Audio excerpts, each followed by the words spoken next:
Welcome to The Young and the Restless. I'm Olivia. I'm Victor. And I'm Zach. And this is the podcast where sometimes a cigar isn't not just a cigar.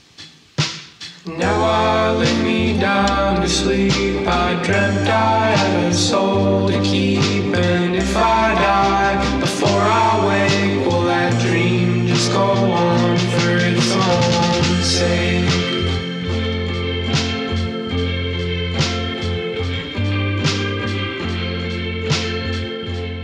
There's just an ad on Dream Bible that says, turn off all ads. It reminds me of, there's a billboard in LA that's like, tired of lawyer billboard ads? Just call so-and-so at, attorney at law. And so would you specialize in like taking down billboard? Like I don't need a lawyer. I'm just sick of these billboards. That's a good business, though, is like putting up really obnoxious billboards with a number like people can call to like contribute towards the fund of you taking the billboard down. And you're just blackmailing people on their commute. It's a hostage strategy.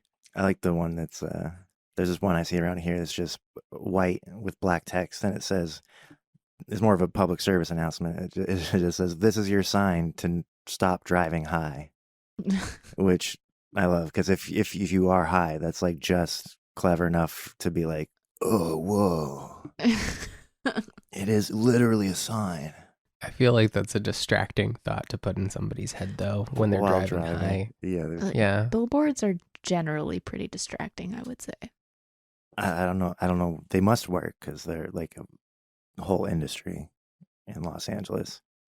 There's one intersection where it's like a 5 or 6 way intersection, and there are like 6 or 7 billboards facing the center of it. So no matter which direction you're coming from or looking, you see a billboard, but they're all bought out by the same movie studio. So it's always the same movie on all 7 billboards. And it's just an assault. It's like a brute force strategy. It's a lot. It must be expensive too. Yeah, that's what I'm saying. It must work. Because that's a crazy investment on something that's like not market tested for efficacy. I feel like LA and New York, although I don't think they have a lot of billboards, but like LA is one of those places where like that works because the strategy is like, oh, well, if something catches on here, then it's going to get national attention, right? It's like you just need to get something to catch wind in LA, and then, the rest will kind of take care of itself. Yeah, that makes sense. When all these movies are made here, so it's like, it feels like just like they're just telling you what's going on. Yeah, it's like the people driving by seeing that billboard are actually people that you care about, like from an industry perspective, versus just like some guy that might see your movie. Yeah. I always laugh when I drive by the one for the new Puss in Boots movie, because the cat has a sword that's going through the U, and it looks like it says Piss in Boots. They should have hired me. I wouldn't have let that happen. Just get really distracted by it. Like, what a movie called Piss in Boots would be about.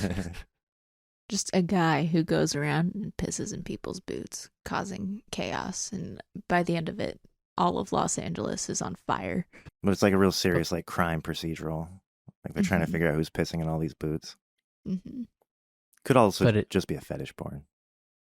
Sure. Yeah. All right. Maybe let's get into dreams.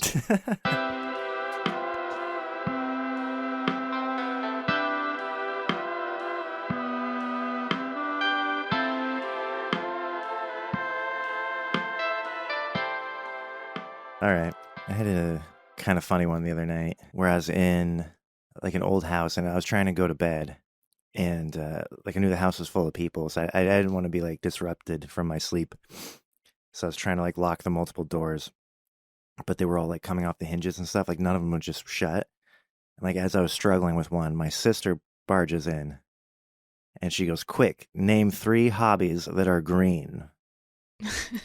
And I like riddles. So my first, my immediate reaction was like, okay, pistachio ice cream. And she goes, correct. And then I go, reptiles. And then she goes, did I ever tell you that I'm the Batman of snakes? And then suddenly I'm eating pistachio ice cream as she's telling me this suddenly. And I'm like, what does that even mean? And she gets real defensive and she's like, it means exactly what it sounds like it means. And then she like composes herself and starts to tell the story. She's like, so I was traumatized by snakes. And like Batman, I've made them an emblem of my personality instead of, shying away from them. And I start to see third person the story of her snake trauma. And she's dating this guy and they're in his living room. It almost feels like a movie set, like a manufactured living room. And this dude is like tall, lanky, skinny dude, kind of reminiscent of a snake actually. And his living room is just full of snakes. And he's not scared of them. They're like crawling all over him, and he's like, "You just got to relax, and they'll leave you alone." But my sister's getting increasingly nervous, and the snakes are like attracted to that, and so like a bunch of them start to lunge at her, and she jumps on top of the couch, and she's like trying to get away, and then I jump from my third person perspective like into the flashback sequence, and I run, and I just grab like the first thing to beat the snakes off her with, and it happens to be like a plush teddy bear that's green, and I start to beat the snakes away from her, and I get them all off of her, and I realize that I'm holding a green teddy bear, and I'm like, that's the third hobby. And then I woke up, and I was like, for half a second I was like, that was profound. and then I was like, I'm not sure if it was. I think just because I remembered that I'm supposed to find 3 green things. I don't know if that means it's profound, but I guess we'll find out. Initial thoughts.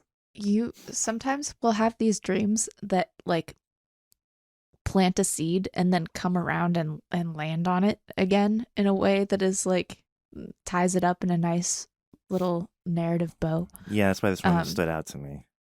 That's fun. Because I love that. I always wake up feeling like excited when that happens.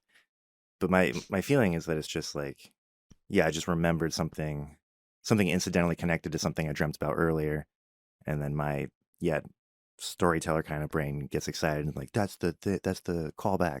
The other thing is, I think last week we talked about a dream you had about ice cream. Was that last week? I think so. Ice cream dream. Yeah, you had like, what's the Sam?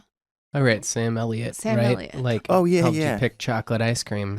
This time it was pistachio. Yeah, that wasn't like a whole segment, right? That was just something we were chatting about. But it was an ice cream dream. And also, I feel like the most important things in this dream are snakes and green. Those are definitely prominent symbols. And maybe teddy bear or like, teddy bear. I feel like green is like animal. the root. Yeah, and also there was pistachio ice cream in the freezer in real life. In life? Okay. Yeah, and it was my girlfriend's, and it's not vegan. It's real ice cream. But I woke up from this dream with such a strong hankering for pistachio ice cream that I said, fuck it, and I broke vegan, and I ate the rest of her ice cream. And I'm not even ashamed. It was so good. Okay, so you were hanging out, your sister busts in, quizzes you, and then after the first 2 questions, how do we end up with her boyfriend or in their apartment? That was a flashback to how he jumped into the flashback. Yeah, it was a flashback on how she became the Batman of snakes. Okay, she was having a flashback, and then you were like seeing it, but you weren't there. Right. And then you stepped into it. To save her from the snakes. Also, I noticed that this dream started off as like a lack of privacy dream. Like I think classic lack of privacy and like is like doors not working and like not being able to find, like, I don't know, the bathroom dreams. I'll have a lot of that usually. But then your sister like kind of busted in too. Yeah, because this door I noticed, I would shut it and lock it, and then I would notice the other side where the hinges should be is also a doorknob, and that one's not locked. And the hinges have moved to the other side. Classic dream shit. So, to dream of a poisonous snake represents feelings about corruption or contamination. Snakes in dreams also tend to reflect a person's fear of total failure or serious losses. Feelings about a person or problem totally, permanently ruining you. a dangerous or tricky problem you want to avoid, areas of your life that spoil everything associated with them, people that can't be trusted or that you feel are dangerous to not avoid. A snake could also reflect your own lack of integrity or deceptive behavior. Notice yourself being a, quote, evil asshole. A snake may also represent a bad influence or a person that you don't like, a person with no family values. Family values? That's such a strange phrase. That's kind of how I felt about that boyfriend, that mystery boyfriend. Oh, okay. Like I said, he was like physically reminiscent of the snakes, but I also just didn't like him in the dream. The Batman of snakes is kind of interesting, though, right? Because it's like implying that she like took what snakes represent and like turned it into a superpower, right? Yeah. Is that what you felt like that meant? Yeah. Can we read green next? I feel like green is like the root of this dream. Let me skip right over Batman. Yeah, come back to Batman. I want Alright. to hear green first. Okay. Green. All right. Green. What were we talking about? Green. The color light green. Was it light green? No. I don't know. The teddy bear. You can picture pistachio ice cream, right? Like that. Was everything the same color as the pistachio ice cream? No, I guess not. The snakes were like a dark green, and the teddy bear was like a bright, like Crayola crayon that just says green, like just like your basic greenest green. And having Googled pictures of pistachio ice cream, I'd say that's a pretty light green, right? So it's like you got light and dark green both existing in this dream because they both are represented in the Dream Bible entry for the color green. So we got light green, which represents healing. When you see it in a dream, it reflects the removal of obstacles or positive change, progress, or moving forward with a problem. It may also represent psychological or emotional issues that you are overcoming. Light green may also be a sign that you are experiencing physical healing. Alternatively, lighter shades of green may also reflect jealousy, greed, or selfishness. People commonly dream of light green when starting a new career or relationship. There is a sense of starting fresh or feeling renewed. And then we got dark green. To dream of dark green represents some form of selfishness. When you see it in a dream, it reflects thoughts you are having that are only totally preoccupied with your own pleasure or personal gain. An area of your life or a thinking pattern where there is no concern for other people's feelings or well-being. Dark green points to jealousy, greed, materialism, cheating, and not wanting to share with other people. Dark green can also point to powerful fears of losing or thoughts of suicide. Dark green can also reflect growth that you feel is happening in the wrong direction, slow progress, feeling prevented from finding a healthy outlet. So it is interesting that like the ice cream and the teddy bear were like lighter shades of green and the snakes were dark. Mm-hmm. Yeah. Yeah. And those were Makes positive sense. things, and the snakes were negative, and the boyfriend was negative, and yeah. Was the boyfriend green? No. Did he feel green? You have a green aura. Yeah. No. Well, yeah, I don't know. He wasn't like overtly menacing, but like I just didn't like how blasé he was about these snakes.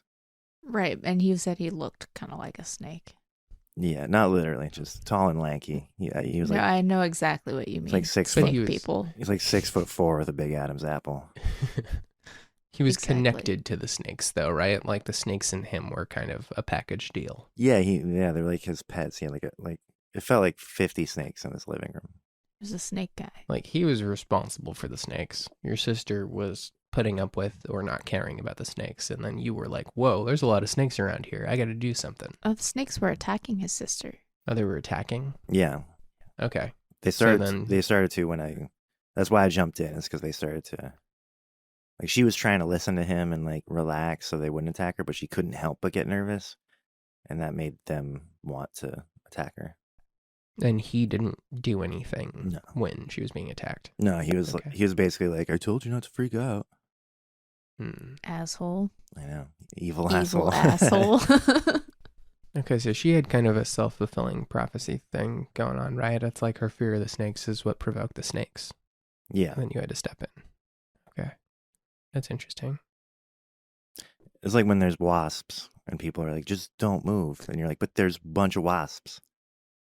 I wonder where that flashback would have gone if you hadn't jumped in there and hit the snakes with a teddy bear. Because presumably she championed the snakes and came out as the Batman of snakes, Yeah, right? she never became Batman because you like stepped into You her intervened. origin story. You time traveled and Yeah. changed the future.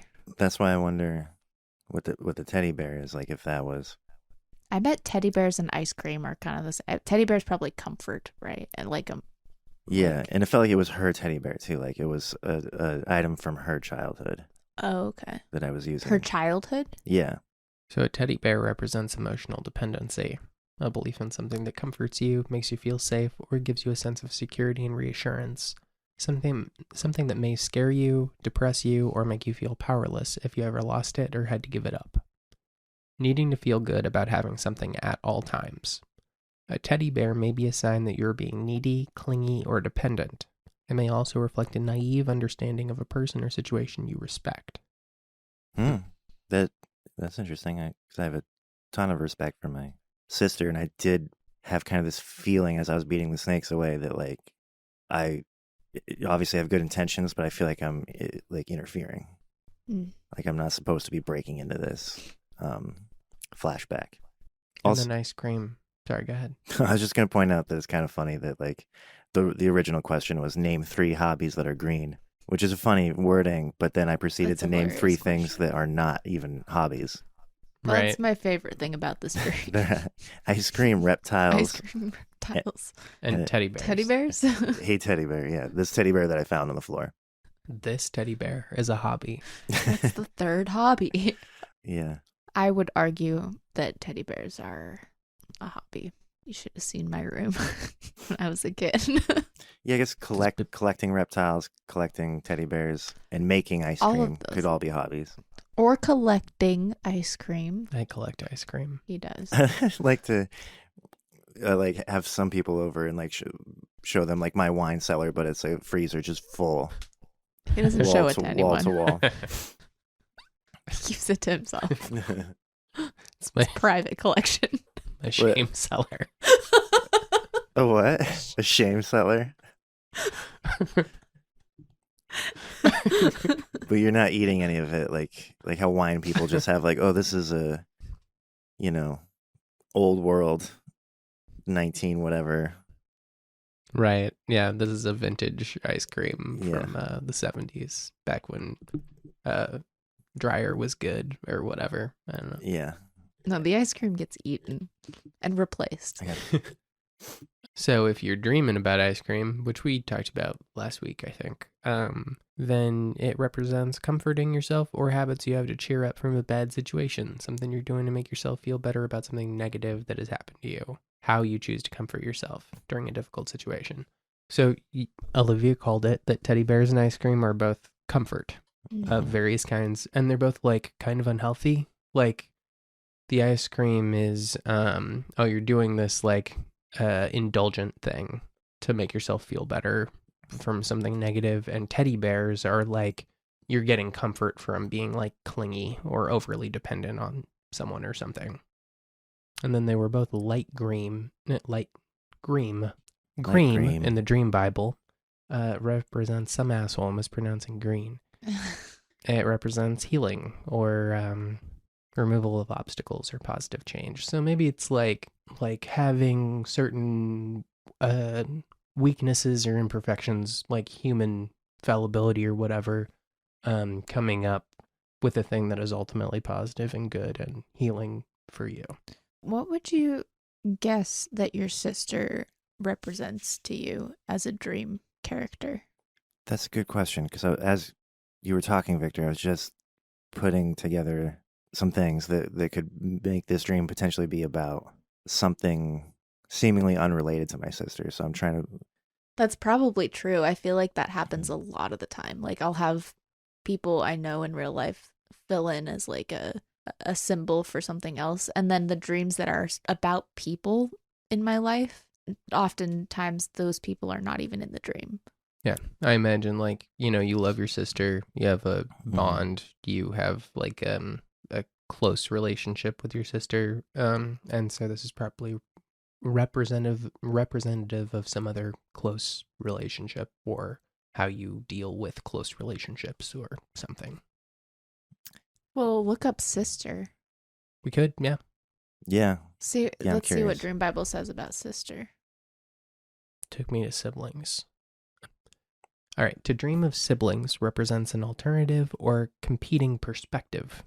There's a negatively, I guess we could get into that, because it's like she was not negative, but like there were negative things happening to her. Yeah. We can also skip over it if it does not feel right. No, it doesn't, Well, honestly. Okay, yeah, skip it. All right, so positively, a sibling may reflect confidence, hope, or someone with more experience than you, a better idea than yours. Yeah, that's funny because it's something else, or I forget if it was snakes or what it was, said something about someone you respect, and this is saying someone, what did you just say? Yeah, positively, a sibling may reflect confidence, hope, or someone with more experience than you.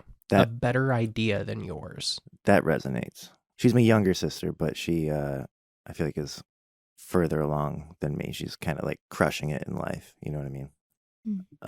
And so, like, as a symbol, and that's kind of what she symbolizes to me. If I had to boil her down as a dream symbol, is like as someone that's got life figured out at least better than you do in a way. Yeah, an intelligent, driven, well-adjusted, something to like aspire to. Yeah, that makes sense here, right? So it's like maybe there's some aspect of your sister that you are either seeing in yourself or like wanting to see in yourself, something aspirational, right? Yeah, which is why the whole like beating the snakes off her thing, like that's a good big brother impulse to have, but it feels like, well, I don't want to stop her from becoming the Batman of snakes because she's a badass now, so I don't want to fuck up the timeline. Yeah, and she told you that ahead of time, right? Like, yeah, that, yeah. And like this event had already happened. She was telling me how she became the Batman of snakes, and I'm like intervening in her story. Right. So you can see she's fine. Like she made it. She persevered or whatever, but you still like cut into it. Yeah. Okay, so this is playing into my first impulse on what this dream is about. Do you feel comfortable sharing that, or do you want to keep it to yourself? Yeah, I'll go ahead. It involves my girlfriend, so I'll just clear. She's a very open book kind of person, so I think she'll be fine with whatever I say. But yeah, there was another thing in one of the entries. I already forgot. I think it was light green. It was something new, and there it said something about a new relationship. Healing, something that's positive. Physical healing, psychological or emotional issues that you were overcoming, progress, or moving forward with a problem. Or was it snakes that had something about a new relationship? Something talked about a new relationship. Yeah, but everything you just said about light green also resonates with the new relationship thing. Because yeah, we've been dating for 4 months now, so it's still like early on, but it's going awesome. But there's some stuff that she's working through, like in therapy and stuff, like just in her life, that has to do with past traumas. And it comes up a lot. And I feel like she's in a period of like accelerated growth and healing and recovering from those traumas. Not just because of this new relationship. I mean, she's in therapy and like doing the work and everything, but like I can tell it helps. I can tell. She's told me that it helps to like have a new, healthy, good relationship to feel safe talking about these things. So, we've been having conversations about that. And she's been telling me about the conversation she's having in therapy about that. And this kind of feels like it's about that. The snakes, I won't get into what her trauma is because that's not mine to divulge, but the snakes feel very emblematic of that. A shitty ex-boyfriend, like, definitely feels super emblematic of that. All the talk of, like, growth, healing, new beginnings. Not to mention that was her pistachio ice cream that I was eating. Like this is actually tying together pretty neatly for me. But that's why I was like, why my sister, though? Like, if this dream is about my girlfriend, then... But I guess my sister could be more a reflection of me. then Well, yeah, isn't everything in there is like a reflection of you, right? well, yeah, and stuff that's on my mind. But But what? like, I mean, that's what we've been doing with the Gestalt thing, right? Is that like the theory that each That's- thing in your dream is just a part of you. That's true. And if I were going to gestalt this, I mean, this is why I think it's helpful to like do a combination of tactics. Because if we had tried to gestalt this out of the gates, I would have maybe gone with the snakes to adopt the perspective of. But now I think like my sister would be a better place to start, because I think her role in this dream was like that of like a shepherd. Like she's walking me through. She barges in, presents this like riddle or question, and then she's like, "Did I ever tell you about how I became the Batman of snakes?" Like she's kind of like walking me through maybe how I should handle, this delicate situation, or the delicate conversations around trauma with this new partner. Yeah. And like you've expressed on the podcast, like you took a long break from dating, right, for a while. And so you were both coming into this thing with your own baggage, right? And so it makes sense to me that like if the pistachio ice cream, or like if the ice cream and the teddy bear represent maybe like some like unhealthy habits or unhealthy coping mechanisms, or like like behaviors that could do to change or grow over time or whatever, it's like that's normal with two human beings, right? That everybody's got their own stuff, right? But it's like maybe like an understanding of like, oh, I need to change in some ways, she needs to change in some ways, but also we are growing and healing and coming in, like making each other better, and both benefiting from this thing, even though maybe they're like stumbles or old habits popping up. Yeah, and there's like even intervening and like fighting the snakes myself in an event that has already happened, which is the definition of trauma. Like Right. that feels really poignant, because I do. That's what I was gonna say. Oh, go ahead. Yeah, absolutely. Yeah, because I feel like that's maybe another thing that's on my mind. Like, because I feel compelled to just fix, and Yeah, That's literally what I was gonna say. Is like, as you were, Victor, as you were talking, is that the idea that like if your sister represents a shepherd, or like someone who's like, let me show you how I became the Batman of snakes. yeah. And what that means is, look at this thing that I accomplished on my own, that I worked through, that I did, and your impulse is to like jump in, right? And then in the dream you had the thought of, that's not my role here.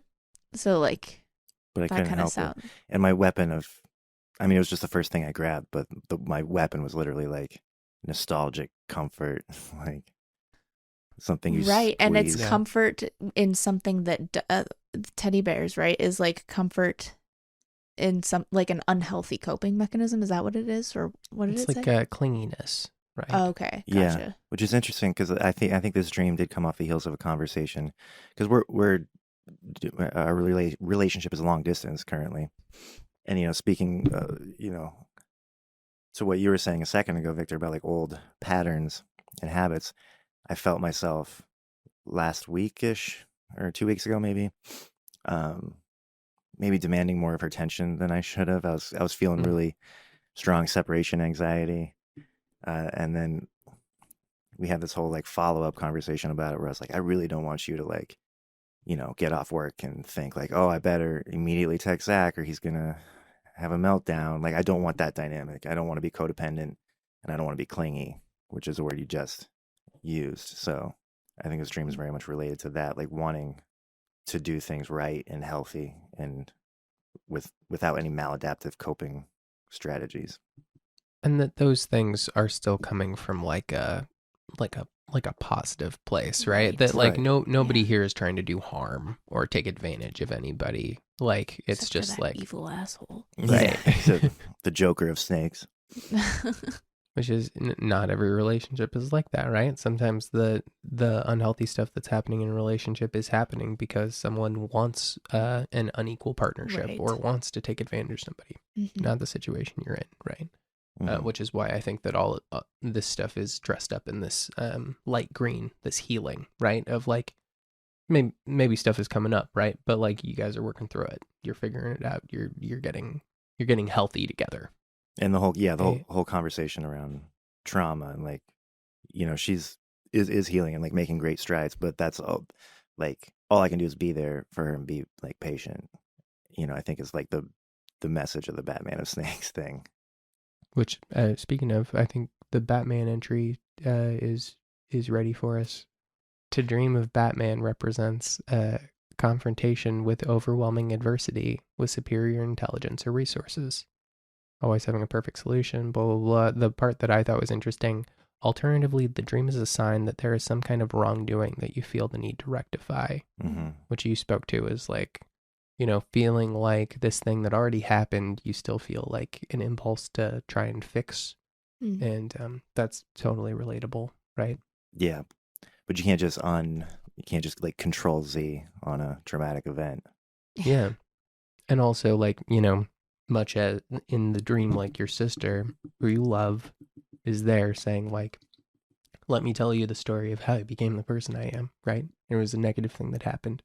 And in the same way, like part of who your partner is connected to this experience, right? You can't just like undo or unmake parts of who they are or what their journey's been, right? That's not your place. It's to be there with them, who they are. Yeah. That's very interesting because I think like any dream, like first instinct is to like try to relate it to just me, especially when the person that it may be about or related to. Because I think this is about my girlfriend, but also our relationship. So I'm part of that. But when that person like isn't even in the dream, it's interesting to like find that puzzle piece that like makes the rest of the dream make sense. That's happened to me a lot on like in this podcast with you guys, right? Like I've had several dreams that have been about a situation between me and another person, and never once has that person been in those dreams. Not one time. Which is why I always come into this and I'm like, I got a wacky one for you guys. Like this has got to be about me, and it's not. But like it's interesting. I feel like I don't think I've ever had a dream about a person that I can remember that was like about a situation with a person that featured that person. Right. I don't know. My brain reaches elsewhere for symbols. Yeah. Especially because, this one is like, I figure it's prescriptive. Like it's coming off the heels of these conversations about, what she's piecing together in therapy. And then also our conversations about like how to, manage a long distance relationship in a healthy, non-neurotic way.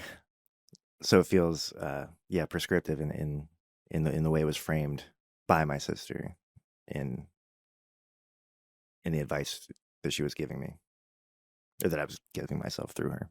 Yeah, it's maybe a part of yourself like telling you to like treat or like to be more like your sister, or how you would imagine your sister is in a relationship, right? Of like, I imagine that she's like someone that you see as like independent and self-sufficient, right? And so like maybe if you're feeling like a part of yourself that's like not doing that sometimes, it's like this is a thing inside you that's like saying that you can be whole and also be in a relationship, right? Yeah, because there's obviously that self-awareness there from past experiences that tells me I don't want to be in this type of relationship that is like avoidable if you have that self-awareness.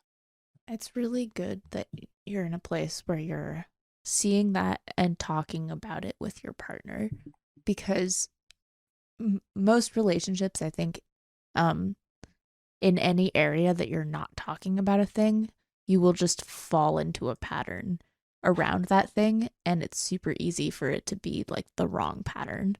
And you'll talk about the thing, but it won't be about the thing.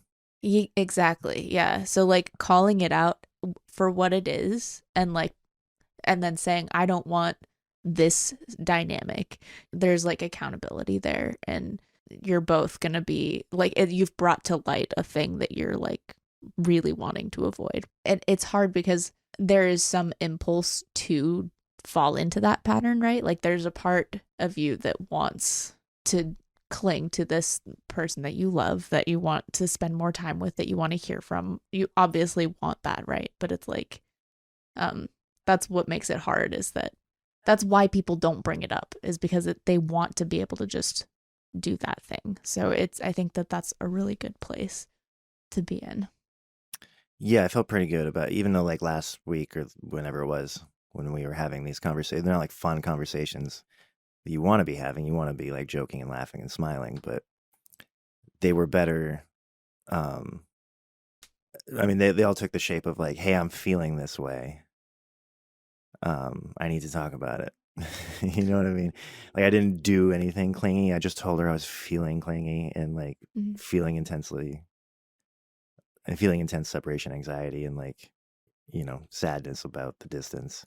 And that's not fun to talk about, but it's a better starting place than just like acting on your feelings. Yeah, and I think that's the main thing though, right? Is that like people just don't talk about it. So like that's like the best place to be, is like when you're feeling a certain way, to talk about it. Because I think the problem is that people instead just act on it, and that's how you fall into the unhealthy pattern, right? Yeah. Yeah, and I think this is the same self-awareness and strategy applies to the trauma conversation, where it's like there's an impulsive, you know, heroicism or cavalierness or whatever you want to call it, to like fix a wrongdoing that you can't go back in time and fix. But like much like the getting through these rough patches emotionally of any relationship, but you know, long distance in my case, what it requires is like patience and consistency and communication, which is something that I would expect to find in a figure like my sister, or what I think she embodies in this dream. You said something about like anxiety about the distance, or something that I have found, I guess, just speaking about anxiety generally, is that like anxiety will come up for me. I will feel anxiety, and then my brain will say, "Oh, you're anxious. Why are you anxious?" And then it'll conjure up justifications for the anxiety that I'm feeling. And my brain will start to gravitate towards reasons why I would be feeling anxious. And it's taken like work and self-awareness to get to a place where at least some of the time I can catch that and be like, no, I think I'm working backwards from anxiety into thinking that there's a problem. And like acknowledging, okay, I can feel that I'm experiencing anxiety, but like that's not, the thoughts I'm having are just a product of that. They're not actually that there is a problem. It's just like anxieties come up. Now I'm searching for a reason to be like bothered by something. I'll grab onto anything that's there, right? Yeah, exactly. And so I can see, you know, long distances can be really tough, right? And so I can see that becoming an attractor for that, or like a focal point where your brain will like gravitate towards that when anxiety comes up, because it's just a target, right? And it's just like a way to explain the feeling. Yeah, exactly. We were talking about that actually when she was here recently, and I was telling her that like, because I think the clinical like description that I've seen of anxiety is a sense of impending doom. Like that's the language they use on like WebMD to describe anxiety. So if you have like this like just overwhelming feeling of dread that something bad is going to happen, but there's nothing bad about to happen that you're cognizant of, your brain goes to crazy places, which historically for me has been like hypochondria. But I've had that for so long since childhood that I still have like crazy intrusive thoughts about health stuff. But I've done so much CBT and stuff to like deal with it that I'm kind of a ninja now at being like, I see you, cancer thought, but I have no symptoms of cancer. So I'll come back to you if I start shitting blood or something. But right now, you're just an intrusive thought. It's exactly what I'm talking about. Yeah, a perfect example. Yeah. Yeah, and so that's where I want to get with, like, because when we're apart, like, especially as the weeks drag on, I'll have generalized anxiety, and I'll be like, well, Shelby hasn't talked to me in like 3 hours. I know she's hanging out with her daughter, but she probably hates me. She probably never wants to talk to me again. That's probably why I'm so anxious. And it's so much easier to treat it like the hypochondria, like cancer thought, when she's here and just look at her and see that that's not true. Yeah. But when that person's physically not present, you have to like do a little more work to get back to reality. Absolutely. Yeah. This is a good dream, Zach. Yeah. Yeah.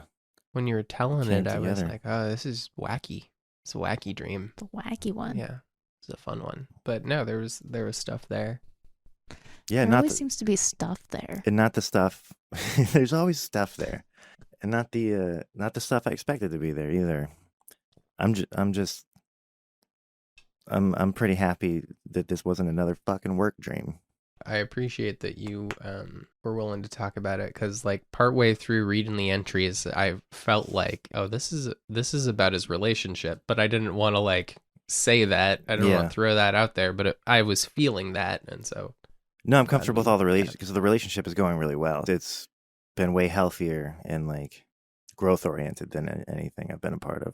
No, that's really great, and yeah, I'm sure that the trauma stuff is like kind of overwhelming, right? In some, because it's like hard to know what you can or should do, right? When someone is dealing with something like that, it's Right. like it can make you feel kind of helpless. But she keeps telling me, because she has like explicitly said like what's helping her grow by leaps and bounds currently from like healing from the trauma stuff is having like a stable, healthy, reliable, good thing, like good relationship in her life like this. So the best I could do, or what I should do in relation to the trauma stuff, is just keep on that trajectory and not like keep us on this growth oriented trajectory. And so the trauma conversation and the like anxiety conversation are related in that way. I will say that's something that me and Olivia have talked about in our own relationship, is like, you know, we both had like our own like dating history and our own problems and our own stuff that kept coming up in past relationships, and something about our combination, like what I do for her and what she does for me, is just being in a relationship with somebody that is like respectful and that genuinely cares about you, and someone that you respect and genuinely care about, and you have like a mutually supportive relationship. If you've like experienced like dysfunctional stuff in the past and that has affected you and maybe affected like your sense of self or whatever, it is so healing to just be in a relationship with somebody that treats you like a person, you know? That seems like a low bar, but like, I was just gonna say the bar was set real low. Yeah, which is why the like impulse to jump in and fight the snakes is like noble, but it's like, you know, I'm turning these snakes into my own bat signal. Like, I'm working through it. You just keep being you. Like, you just keep being this safe place for me to become a badass. I think is what my sister was saying in this dream that is like applicable to my current situation. that is like one thing that a healthy relationship should be, is like, it shouldn't be like this thing that totally consumes you. It should be like the safe, healing, rejuvenating place from which you can go out and be yourself and be your own person and grow and change and learn and whatever, you know. That's why it doesn't need to swallow you up. It's just like a part of you. That's why you're her dream clippy. Right, exactly. I have a supportive role. Yeah. But you have a dream about Olivia? We'll find out what I am in Victor's dreams. Yeah. Yeah. It is a good viewpoint to see the world as a dream.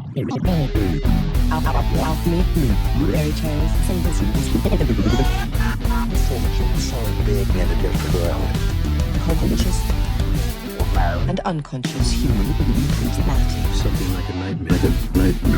Not only can it be true, have you ever had a dream? Social is real. just agree science is dead and magic is real?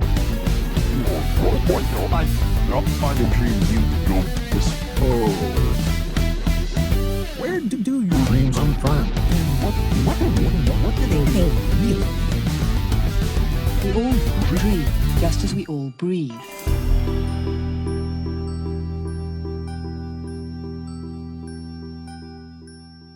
I don't dream about you much at all. With the little Thanks, dreaming I've baby. done, you were not in my dreams. I just doesn't come. Sometimes you are, but you're rarely like a presence in my dreams. Sometimes it's like that I know you exist and that we are in a relationship and that I love you, but it's not you're not a character a lot of the time. Not even in What's this dream gonna be about? not even in his sex dreams. Yeah. So we've got okay. So it is kind of a twofer, right? Okay. So there was the first part of the dream. I titled it Double Wife Dream. Double wife dream. Yeah. Double wife dream. The first thing, I don't know how much the first thing ties into the second thing, but when you hear it, you're gonna think they're definitely connected. Okay, I'm just gonna start reading it. So before the main dream, I had a dream that I was out to dinner with Olivia and she was flirting with the waiter. And then when I confronted her about it, she broke up with me. Aw. This had nothing, like, this is totally forgotten in the dream that came after, but it was just like, yeah, that was a little mini dream that I had. And I remember that happening before this other dream that I had. Jeez, Olivia. It's the prequel. All right, so the real dream. I dreamt that I could show my dreams to other people, and that it wasn't strange or unusual, and I had digital copies. And I found an old dream, and I watched part of it with Olivia, and it started as like simple paintings, and they were 3 scenes that we watched together. I don't remember the images all that clearly, like the specific images. I remember it was pretty, it was enjoyable to watch. It felt like it had kind of a loose narrative, right? But the specifics of the dream within the dream, I do not remember that clearly. But I remember something like a forest, and I remember that the dream was about Olivia. And then Olivia and I stopped watching just before we anticipated it would end, right? Because it felt like it moved through 3 scenes and it felt like it was wrapping up. And it was like, okay, this is where we stop. And then privately, I watched on my own. What I wrote here is I wanted to make sure it didn't go anywhere dark. I was like, yeah, I remember watching it and I was worried that like maybe it would take like an embarrassing or negative turn right at the end. And I wanted to like check it and make sure that like that wasn't the case. And then what I saw when I kept watching it was it actually went on like a lot longer than we thought it was going to. It didn't end in like what felt like the third act. It just like kind of kept rolling. And it got like more complex and more detailed and like more beautiful as I kept watching it. And I thought that was cool. And I was excited to surprise Olivia with it. Because I was like, oh, we thought it was this, but it's actually this much more extravagant thing. And then, okay, I wrote the meaning of the recorded dream that was apparent was about how much I loved Olivia and the lengths I would go for her. The different scenes were me like following her through various dream places, right? So it was like symbolic of me, like, you know, I would walk, 500 miles or whatever. It was like I was like on this trek of being with Olivia. And then at the end, Olivia and I planned to show, have we used these names before? Yes. Okay. So we planned to show our friends Tim and Hannah. And we all met in a library. Tim's name is in the title of one of our episodes. Oh, okay. I forgot about that. Yeah. Okay. Yeah, that's right. We did a whole thing. We did a whole thing with Tim and He's Hannah. put out, I'm sure, like 5 more albums since the last episode. Jesus, that guy's prolific. Yeah, here's another one. Yeah, he just keeps churning them out. Check out his new his new ambient thing. It just dropped. Pretty sick. Yeah, I love that. Okay, so we were gonna meet them in a library, and then like the idea was like me and Olivia were going to show them this thing that we found. Like it was gonna be fun.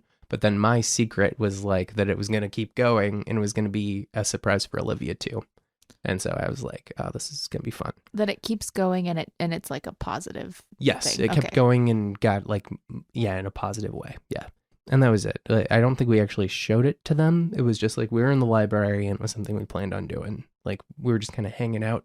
It had like a teens hanging out in like an abandoned That's our library vibe. kind of energy. to Also, it. Breakfast Tim and Club Hannah vibe. are the people we just show things to. You guys are the Breakfast Club.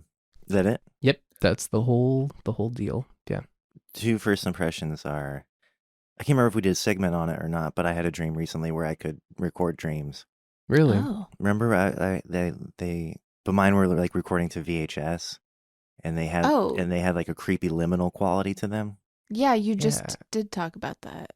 It's ringing a bell. I can't remember. I thought that was him talking about his dream, No, but that was you. Yeah. yeah, that was, remember. I think a couple episodes ago. I was talking about having like this really creepy like VHS technology that recorded dreams, and that everything in between the dreams you remember is just empty liminal space, like the back rooms. Oh, and I also had a dream Yeah. that this aura ring could transcribe my dreams, and that So it titled one of my dreams "Fartheim." oh yeah. Yeah, So so I that's feel like like- a feature of doing this. And We're getting too meta here. has anyone had this trope in their dreams before doing this podcast? Because I feel like that might be a reflection of like thinking about recording dreams. I think it is. I think that is just a byproduct of doing what we're doing here. And my other impression was that you're right. I do feel like those two are related, but I'm not sure how yet. Right. Is there a Dream Bible entry for dreams? Good question. To dream of dreams. Is there a Dream Bible entry for the Dream Bible? To dream a little dream. To dream of dreams? Okay. So dream does pop up. To dream that you are dreaming represents a realization that something in your life wasn't as serious as you thought it was. Positively, this reflects worries that are overblown. You may have been afraid or concerned about something, and a life situation proved that you were overreacting. And negatively, a dream within a dream can point to disappointments, letdowns, or something you thought was wonderful not turning out the way you thought it would. Well, That's interesting. that's not applicable because the dream kept getting prettier and better. And also everything in the positive section tracks for me right away, because I feel the first dream was like you were saying, an insecurity thing. Like we were talking about with my dream, like this anxiety, this like pinning a sense of doom on just like the most ludicrous made up situation that Olivia would like leave you for a waiter on a fucking whim Fucking because you were waiter. yeah. And then like the next part of the dream is like this like epic love tale. Like it feels like your brain did a 180 because it realized how dumb the first thing was.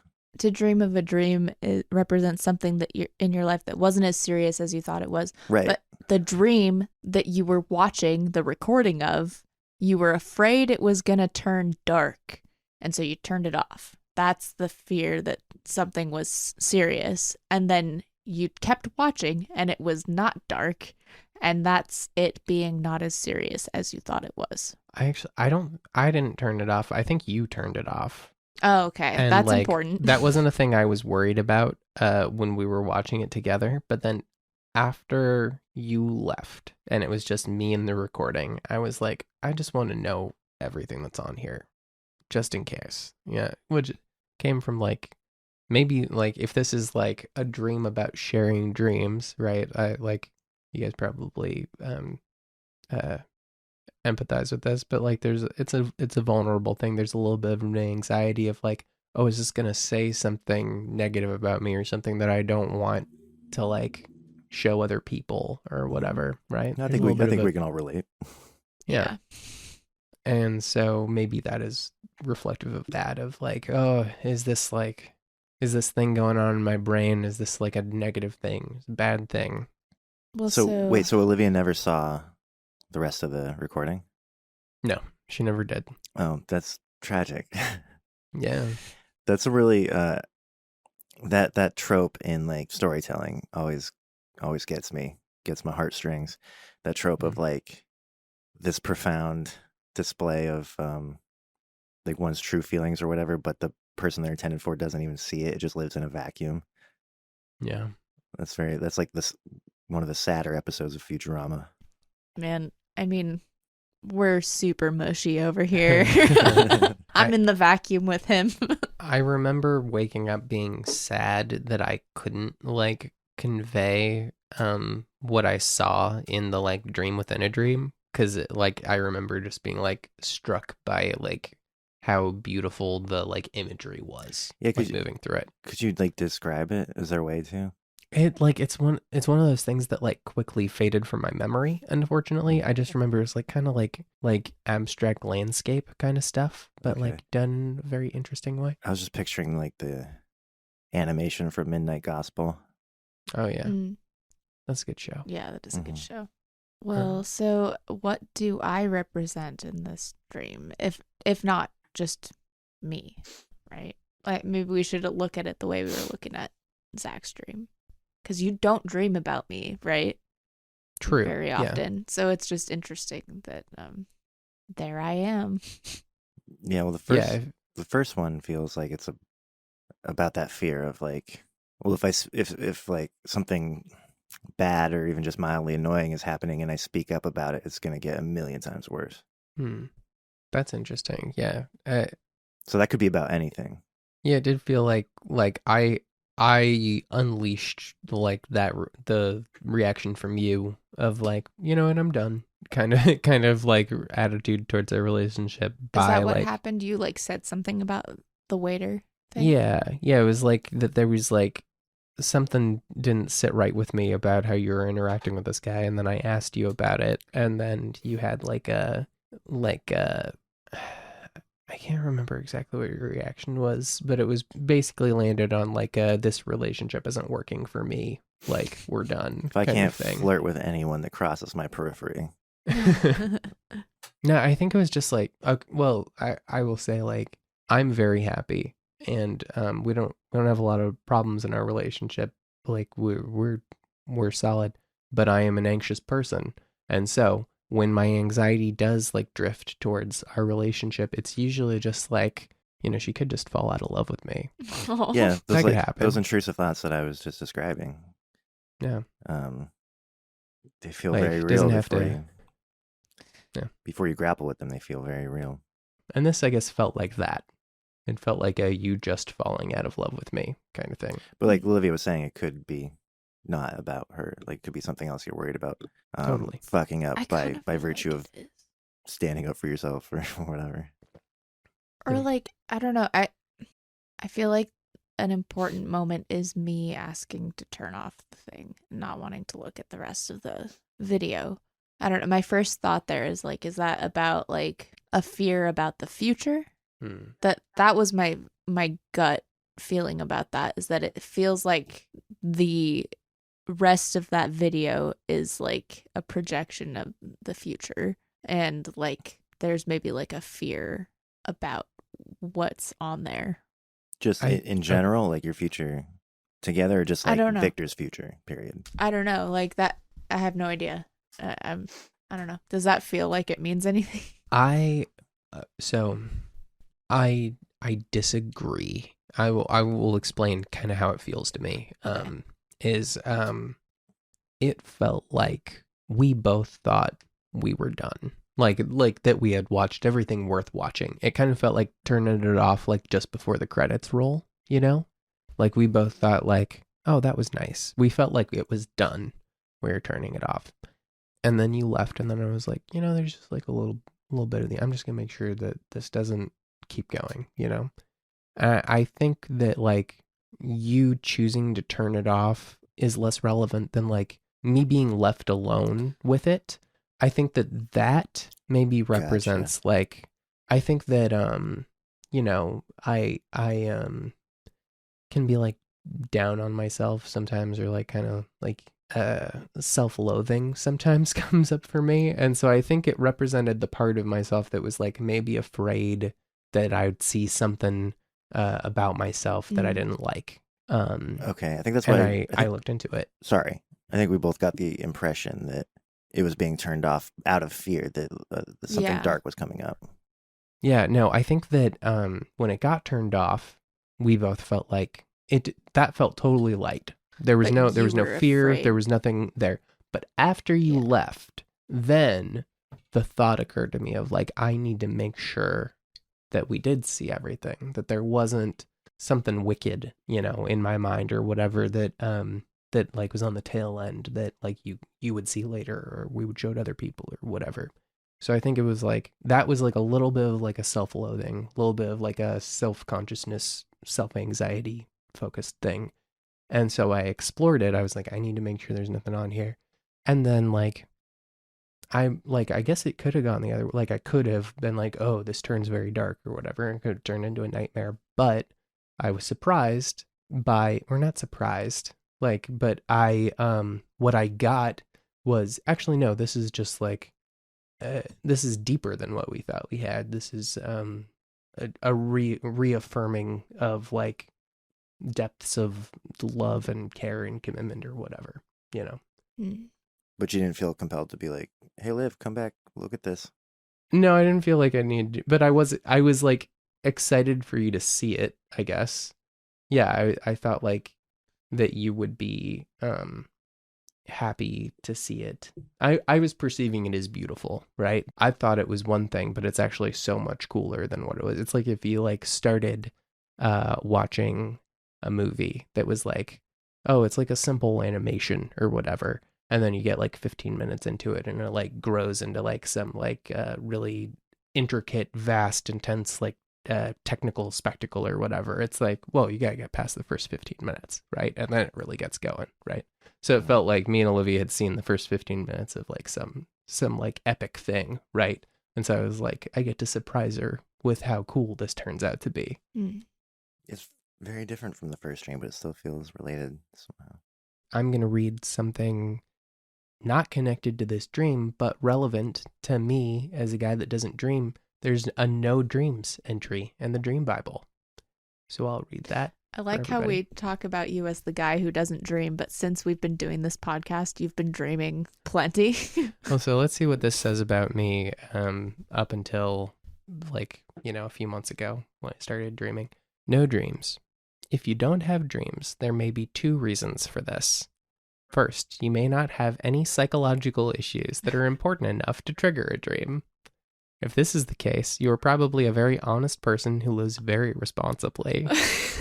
Hardworking, honest parents with stable lives often fit into this category. The fuck? You may be a very trusting person who doesn't experience a lot of drama or fear.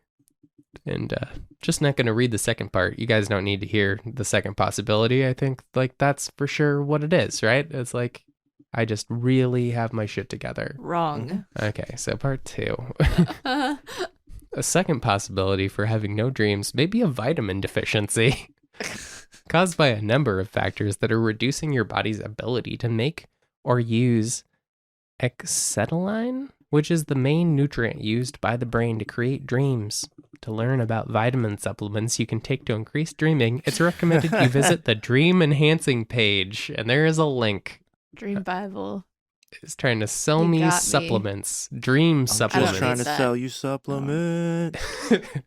This whole thing's Throw been back to a dream Zach had. Yeah, which has not aired. We need to. Oh, we do need to air that no. one. That's such a good one. We'll figure out a way to just like maybe we can record an episode around that pre-recorded segment. Okay, so let's see. To dream of being in love or feeling love represents a situation in your life that feels good all the time. You may be experiencing newfound success or financial security. To dream of being in love with someone you are involved with in real life can reflect both your feelings for that person or your strong attachment and acceptance of a personality trait you have become comfortable with. It may also reflect how good you feel about something that is happening to you. Okay. To dream of being in love with a family member Weird. Go on. can reflect both your feelings for that person or how much you like something that is happening to you. Okay. The love entry is a lot like the sex entry, actually. Yeah. It is. Maybe even more straightforward. Because it kind of seemed like if you're dreaming about the person you're in love with, then you're in love with them. Yeah. Do you want me to read Waiter? Yeah, let's do that. Because I know it seems like a small detail, but so did Batman in my dream, and it Right. hit. To dream of a waiter or waitress represents an aspect of your personality that caters to others' needs. You are someone else that is doing what someone else asked them to, doing the work for someone else or helping when asked. Negatively dreaming about a waiter may reflect unpleasant feelings about situations where you are regularly taking care of others people's needs. Others people's needs? This is a lot like the oral sex entry. It is. Feeling like a loser who make other people's lives easier. That actually, I think the waiter thing connects in a way that I'm like almost uncomfortable to talk about. But like I think that I do feel like a resistance to like saying no when you express like a want, and maybe part of that for me is coming from a place of feeling like saying no to something is gonna like, you know, damage our relationship or whatever. And that I think has to do with just like my own stuff, you know, like my own hangups, my own like go to therapy stuff, right? And so like it does kind of make sense of like if the waiter represents like my impulse to like always be accommodating, right? It's like, well, what you're attracted to or interested in is that guy. Yeah. And then when I like push back on that, you like lose interest. That makes sense. This is something we've talked about too. It kind of makes sense. Tracks. Yeah. Yeah. That tracks with the idea that like, you know, everyone in the dream is you. So you're you, right. You're you. The waiter is that part of you that like feels like he has to cater to people's needs, and then Olivia is the fear of, you know, what could happen if I don't. Yeah. Right. Mm-hmm. Yeah. I think yeah, that connects. Okay. So then the second half. Yeah, let's use that to leapfrog over to the other dream here. Because it does feel, and again, like the mood of the second half to me is like 180 from the first. Yeah. It feels like almost like a course correction. I will say again, like it felt like two separate dreams. Like I had that dream and then I slept for a while and then I had another dream and I happened to remember them both. And I do not remember thinking about or remembering this at all in the second dream. So I think like given the anxiety that you've just expressed and our conversation earlier about anxiety. Like an anxiety versus a legitimate concern. Right. The second dream was like kind of a reaffirming the strength of our relationship or like the love that we have. Yeah, I think that the dream within a dream, the thing that I that we watched together and that then I watched the rest of it, right? I remember like being like surprised that I guess I was like, yeah, it felt like love, or like it felt like our relationship in some way. It felt like love and my connection to you. And I remember I was surprised by like how much was there, essentially. Like it caught me off guard, and then I was excited to show it to you. Yeah, so I think that it like I think I experienced like, oh, what if there's something ugly like underneath like the surface level love or whatever that we looked at together. And then what I found was there isn't. There was just more love than I had imagined could be there. Yeah, and it's interesting that it was like a digital, like you weren't watching a dream within a dream just magically. Like it was a recording.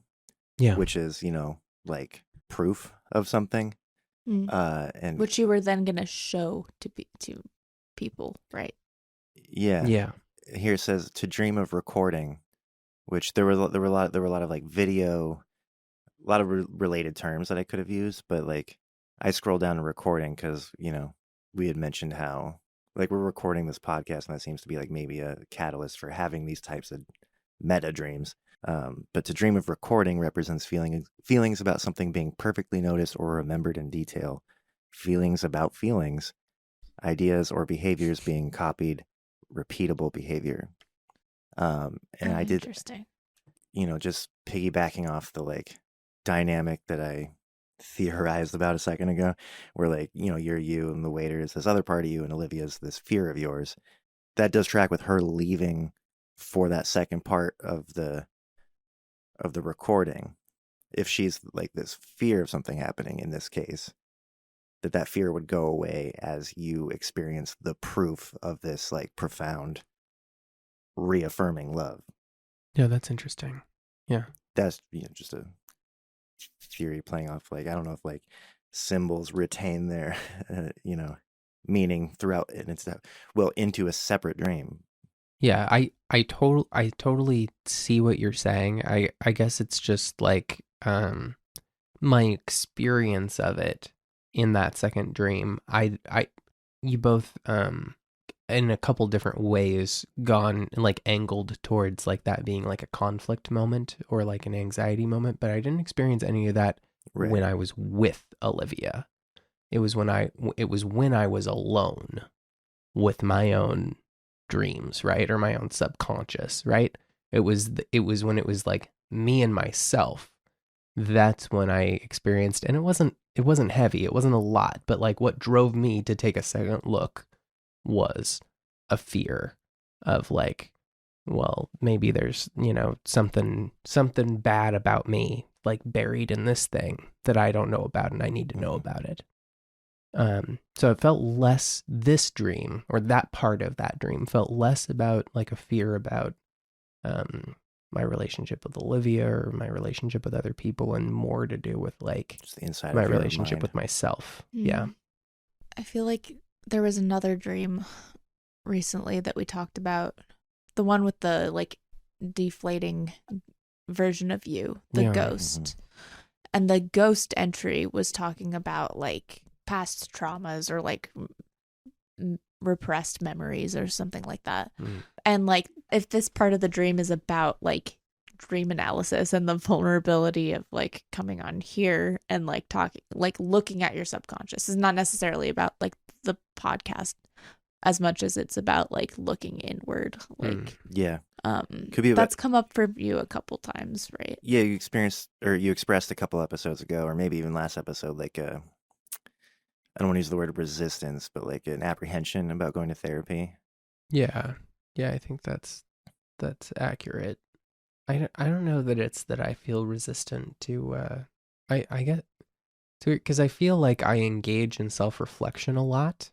Right, but to bare your soul for other people is a step beyond that. Right. It is a different experience, for sure. I understand that therapy is valuable, and I understand that it does a lot of good for people, and I get all that, and I don't believe the thing that I'm gonna say, but it's how it feels. It's how it's been described to me in the Scientology book. It just feels like a profound waste of time to me. Like I would experience it as a profound waste of time. It's like, it's funny because I feel like lots of people say that and they're coming from a really different place than the place that you're coming from. Like you hear like I hear people all the time, like especially like dudes but like who think they're too smart for therapy. Yeah, or that it's like, yeah, like why would I do that? I don't fucking need that. It seems like a waste of money and a waste of time. But like that's not like I understand that that's not where you're coming from with that. But like the place that you're coming from with that, I mean, depending on your therapist, it could be a profound waste of time. That's true. And it does take some time, a lot of the time, to find the right fit. I think for me it's that, like I spend a lot of time like wallowing in like thinking about like, bad things that happened and, bad experiences or whatever, and like wallowing in the therapy stuff. And that was like how I spent a lot of time in like when I was like an adolescent, right? No, that's what followed me around in like middle school and into high school, right? Was like just thinking about how like bad things happened and life has not been fair to me or whatever. And going to therapy feels like, okay, we're just gonna like, I've come to a place where I don't feel like I'm constantly like wallowing in negative stuff, and it's like, oh, okay, I'm gonna sign up to go and do that like once or twice a week or whatever, and it's like I feel like I am past needing to do that, or I've spent so much time doing that, so much time like wallowing and sucked into like self-reflection and thinking about, and it's like I just don't want to sit there and talk to somebody about all that stuff, you know? I hear that.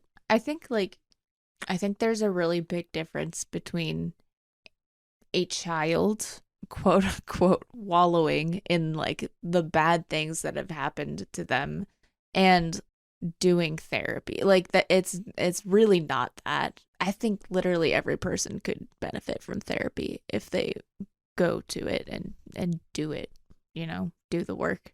Yeah, I would go even if my life was perfect, just because it's really good. Like it's but really good. But if my life was perfect, that means I have the money for therapy. Right.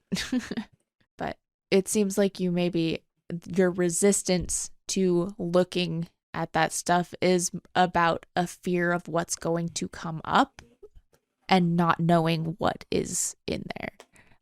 And like this dream was maybe a reflection of, maybe you don't know what's in there, right? But it's not necessarily gonna be this like horrible thing that's gonna like to me it felt like it was about having proof that it wasn't right a bad place.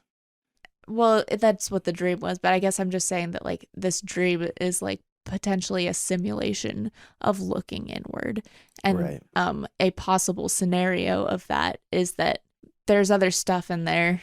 It's a positive thing to look in there.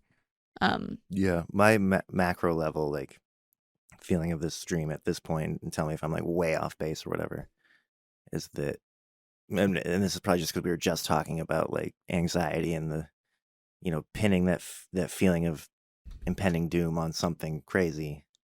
The first one feels like it's, you know, simulating that anxiety and that process of like, you know, reaching for something to blame your anxiety on. And the next one is what you're saying, Olivia. It's about like actually examining it and coming to like a grounded place where you have a clear like understanding of the reality of things, which is not whatever you were catastrophizing about. Yeah, for sure. Yeah. That feels right. Not that it was my dream. Does that feel right, Victor? That really resonated with me. Yeah, what she said. Yeah, no, I think that's true. I think they're both angles at me grappling with stuff. It's like the first dream is a thing in me that needs to be examined, and then the second dream is about examining things that need to be examined, right? Or like maybe my resistance to doing that. The second dream is about the thing that made me have the first dream, or, you know, things in that category of like stuff that I would benefit from working on. And you're not just saying that because you're catering to us and you're afraid to say no. Yeah, does that really fit? What if I was? No, that does feel true. I mean, it seems obvious, but like the dream within a dream, it was like a looking inward, being anxious about what I was going to find. And then it went in a blissful direction of like, oh, this is a good, positive, like happy thing I found, you know? I will, just because I'm curious, and I'll read it out loud because I'm feeling generous. I'm going to read the library entry because that has stuck with me. Something about like being in this dark library at the end. I forgot about the library detail. I'm feels picturing like the restricted section. That would have been funny if you were like, I'm now going to read the library entry, and then just silence. Yeah. That's a bit. You should start doing that one. There's a bit. I'll start doing. To dream of a library represents a search for answers, knowledge, or ideas. You may be questioning some area of your life, be curious about something, or looking for new ideas.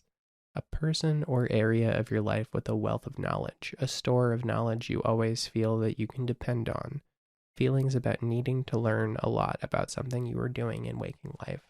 Feelings about yourself being a very studious or a total geek. All right. Well, maybe that's what the dream's about. Redneck Willy Wonka. Dreams of libraries are common to people trying to learn a lot about parenting. Huh. A messy or disorganized library may point to frustration or total preoccupation with finding the answers you want.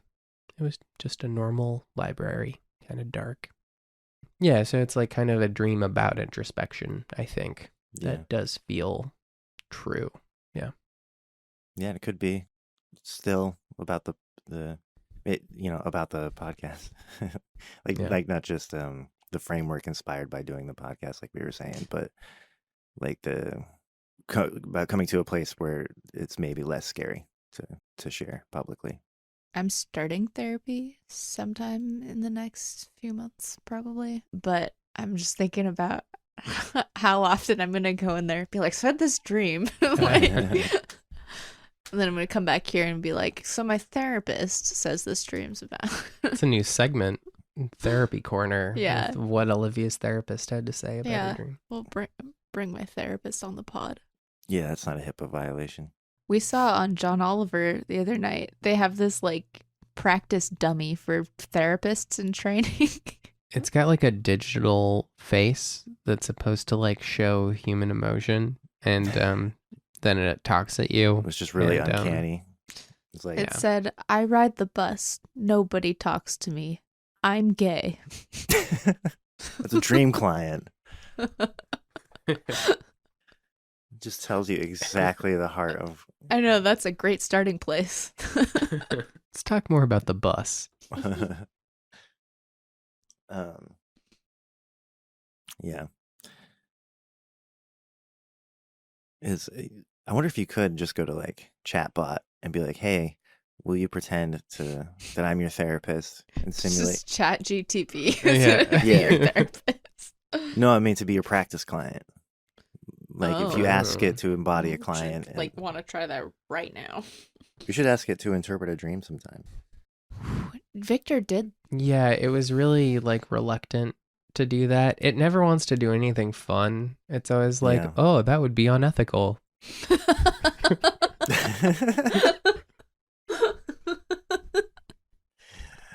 just sounds like that lame friend we all have. It's like, oh, I don't want to trespass. I think you're too drunk to drive. Thank you for listening to The Young and the Restless.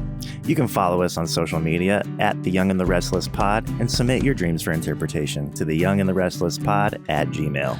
And as we always say, You can't make an omelet without skinning a cat.